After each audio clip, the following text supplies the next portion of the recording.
My name's Farmer Catherine. I'm here in the GVI office basement with our partner Lucrecia. Hello. Today we are going over some basics about how to start seeds. To start, you have to mix your soil. So here I have a 5-gallon bucket and some good 50-50 mixed potting soil from, this is from Gilberti's garden supply in Easton. So when I'm filling the soil, I want all 5 gallons. So as I fill the bucket, I'm gonna press down so that the soil is somewhat compacted. Then I'm gonna finish filling it up, making sure that I get to the top so that when we add our amendments, the ratios are correct. The white specks in the soil are called perlite, and they help give the soil aeration and minerals.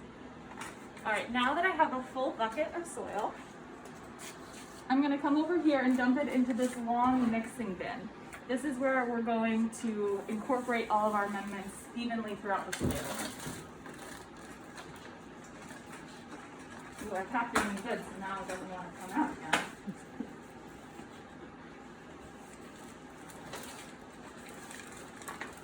All right.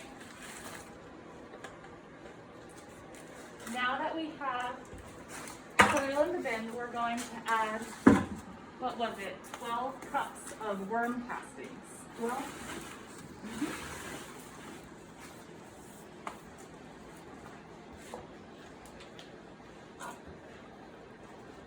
So this is some of the best fertilizer and soil additives that we have. It's the product of vermicompost, which uses worms to decompose food. And what they produce are these castings, which are super rich soil that we mix in with ours to help give our seedlings an extra boost. Once we're done with the worm castings, we're going to mix it into the soil. And then lastly, we're going to add this mineral called azomite, which is sort of a beige powder. And we're going to add 3 cups of that to our 5 gallons of soil. Thank you.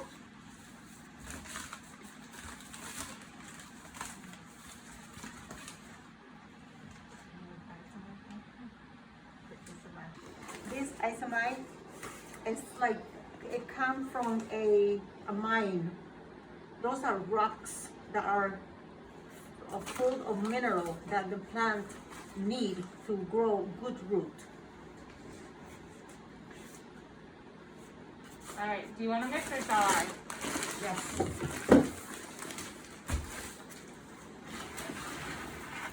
Then you mix this. Make sure that everything is even.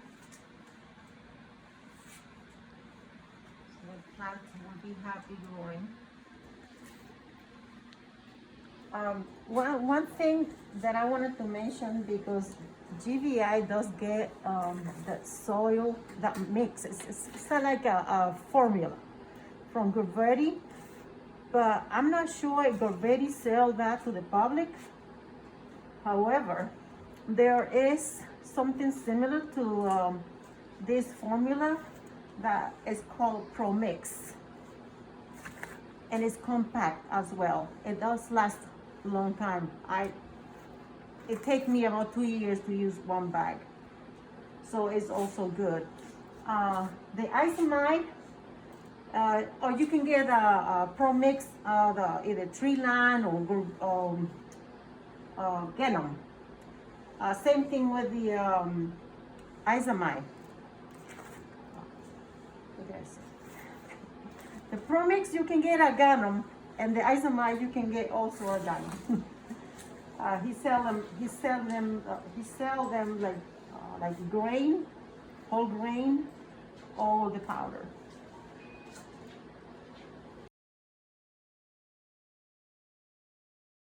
Just have to moist the soil after we put together the soil, the worm casting, and the azomite.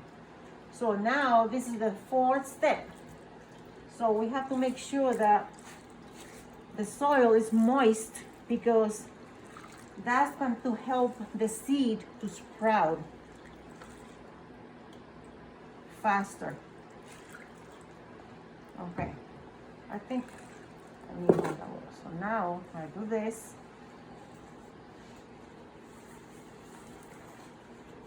It cannot be soaked like dripping, because the seed will rot.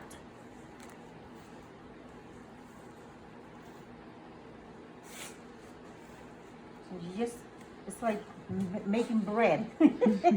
So for Making brownie. This is fun. For each 5 gallons of soil we are mixing, we're putting in about 3/4 to 1 gallon of water. So what we just put in was 14.5 cups of water to mix in with the soil. And this is enough now for this.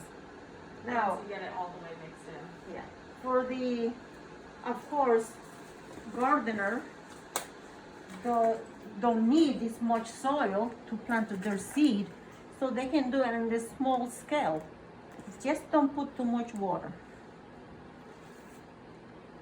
One of the telltale signs when you pick up a scoop of moist soil, it'll sort of clump together if it's moist, but when you squeeze it, you absolutely do not want to see any water coming out in drips from the bottom.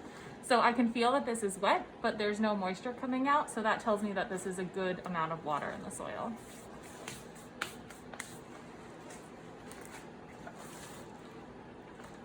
Now that our soil is totally mixed, the last thing that we have to remember to do is cover up everything that we just used. So you'll see the vermicompost castings has plastic covering the top of it. And now I'm going to put the lid back on our potting soil. This is because we don't want anything to dry out if we leave it overnight or for a few hours when we're not using it. All of this stuff should stay as moist as possible. And whatever of this mix we don't use today, we'll also cover with a plastic lid so it stays just how we left it with moisture.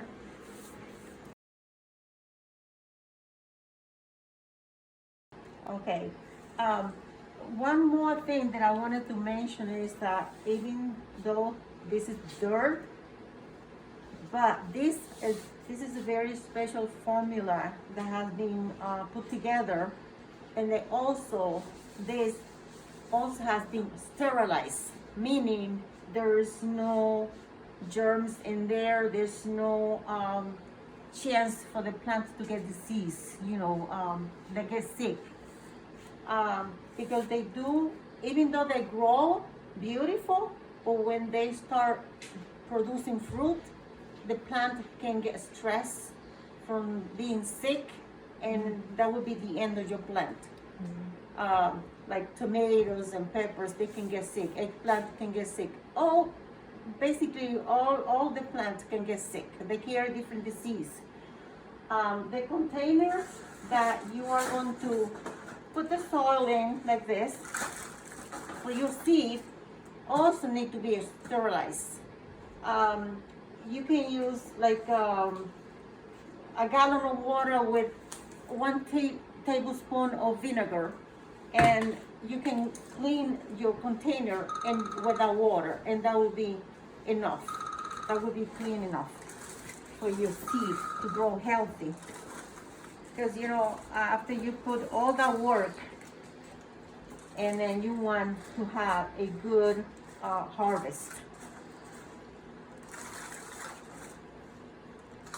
So you just fill in, making sure there's no air pocket in here. Fill it in. Just go like this. And because what happens is when you put your seed in there, the seed needs to be in contact with this soil in order to grow. Otherwise, it's gonna dry out because it's like in a bubble. Yes.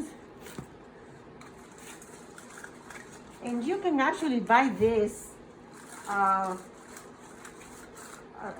the place where they sell seed, like some catalog, like I don't want to mention any, but you go online and you can find a tray for sale. But any catalog that sells seed, sell these trays. They're a little bit expensive.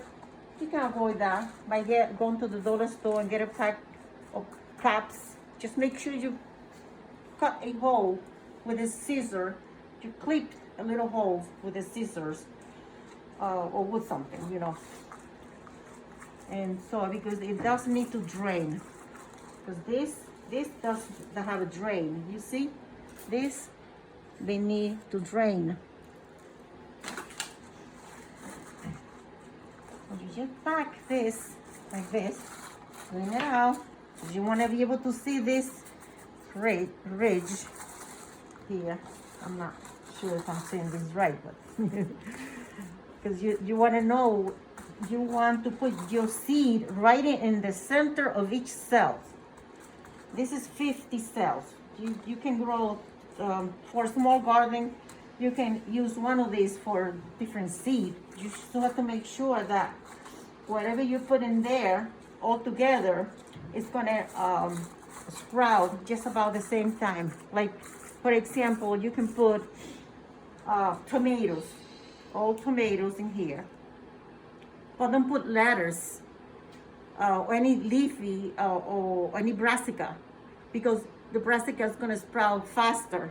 Then when they sprout, they're gonna need sun. They're gonna need light. And then otherwise they're gonna get tall and leggy. We call it leggy. But you can plant like all peppers. If you're gonna plant a lot of eggplant, you can put peppers, eggplant, because they all germinate just about the same time, maybe 10 to 14 days, somewhere around it. You know, the packet of the seed will tell you how many days it will be sprouting. Did you already say how much are you pushing the dirt down in those? Yes. Yes. Mm-hmm. No air packet. Very important. Otherwise, the seed will not touch the soil. Like this.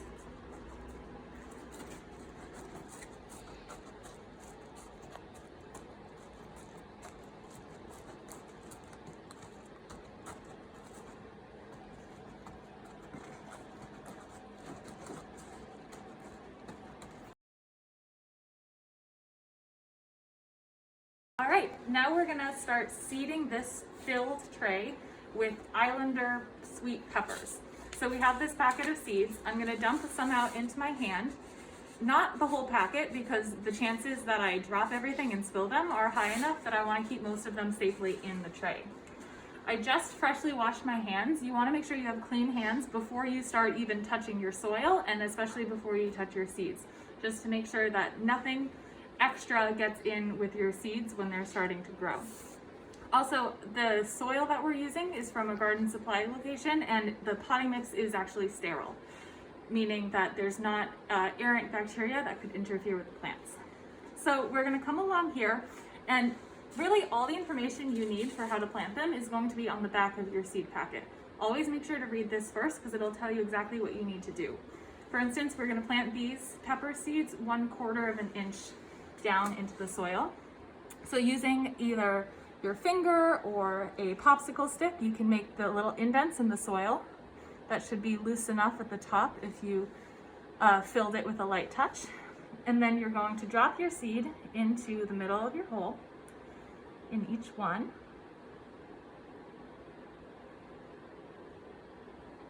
Just like that. Now I'm going to put my unused seeds back in the packet. I'm just doing one row right now to demonstrate. And then going from the edges, you're going to push the soil into the middle to cover up your seed without really pressing down. You want to be very gentle at this point to make sure that the seed is covered and the soil is touching it, but that you're not sort of trapping it in there. Just like this. All right, so at this point, both of these ends are seated in the tray. So I'm going to grab my popsicle sticks and mark where we have peppers. So there's peppers going from here until here. And now we're all done seeding, labeling.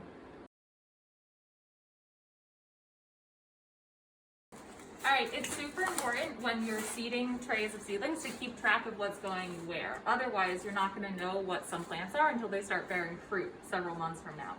So the way we do this is with popsicle sticks. We're always going to label each end of where the plants are. So this whole tray is going to be Islander sweet peppers. So we're going to have a popsicle stick that goes in at that end and a popsicle stick that goes in at this end, labeling what everything is in the tray. If we were to only do half of the tray with the Islander peppers, we would move the popsicle stick so that it's at the end of where the peppers are.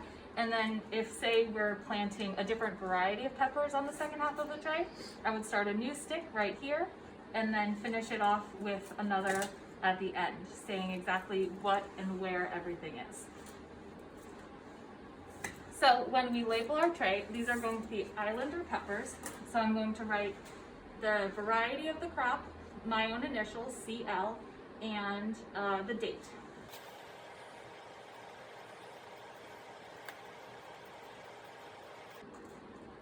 And I'm going to do that on both sides of the stick so that it's easier to find.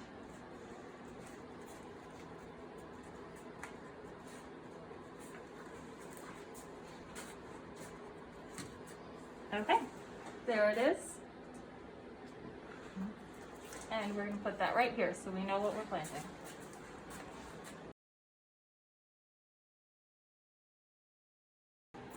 All right, so today we are planting sweet peppers. It is currently March 3rd, so we're getting started pretty well ahead of summertime. That's because peppers take a long time to grow, so if we waited until April, May, or June to start our seeds, it would be we wouldn't be getting peppers throughout the season. It would be many more weeks before we started getting that fruit. So we start them inside where we can keep them warm and give them water and light and attention. And the way we time this and plan it is according to our zone. Bridgeport is in zone 7B, and you can look up online exactly what that means and where it is on the map. We have a poster right here that explains some of it. But that really just indicates the climate conditions in your area and what that means for growing fruits and vegetables. I think 7B is a pretty good zone to be in. It has a decent length growing season, and we can accommodate a wide range of crops in this climate if you time it correctly. So a good rule of thumb is most things are going to want to be started as seeds about 6 weeks before the last frost or before you're going to want to put them in the ground. But again, for each individual plant, that information will be slightly different, and you can find it online or on the back of your seed packets.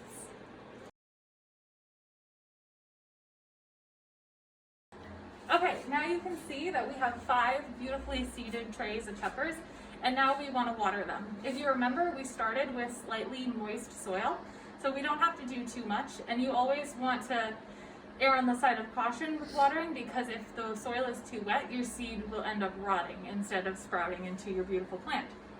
So I'm going to show you 2 methods right now for how to water. The first is from the top. I'm going to use this spray bottle because any direct pour of water would end up dislodging the soil, and you'd have sort of a splattery mud mess, which would also disrupt the seed as it's growing. So I'm going to come over here and I'm going to, adjust my thing so that it's not so pointy. There we go. You want a nice fine mist. And now I can come over here and water in my seedlings. So I'm going to the point where the top looks like sort of saturated, like nice and moist on top. And then I'm going to leave that section alone for a minute so that the water can filter down for a moment, and I'll come and do the rest of my tray.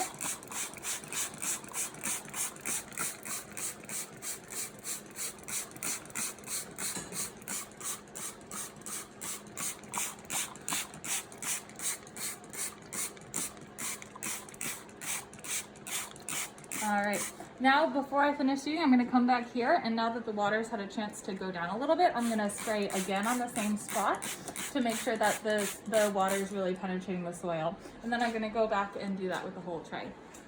That's the first method of watering. The second method I'm gonna show you is where you have a container that's full of about 2 inches of water on the bottom.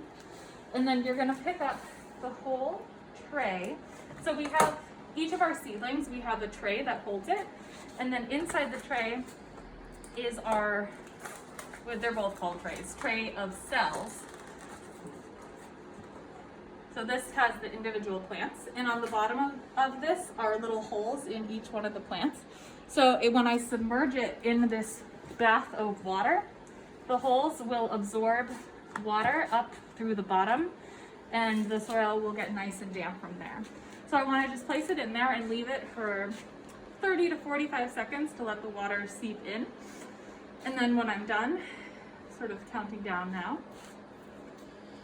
when you're done with that, you want to lift it up gently and sort of let it drip and shake off a little bit. And I can feel, I know that the water got into the tray because this is much heavier than when I put it down. So I'm going to shake off that a little bit and then bring it back into its tray. And that's how you water. For an operation like this, we always carefully record which trays we water and when so that we have a record. And for little seeds like this, you want to make sure the soil stays a little bit moist at all times. You don't want it to ever dry out completely, and you don't ever want to completely make it too wet and too sloshy or muddy. Thanks.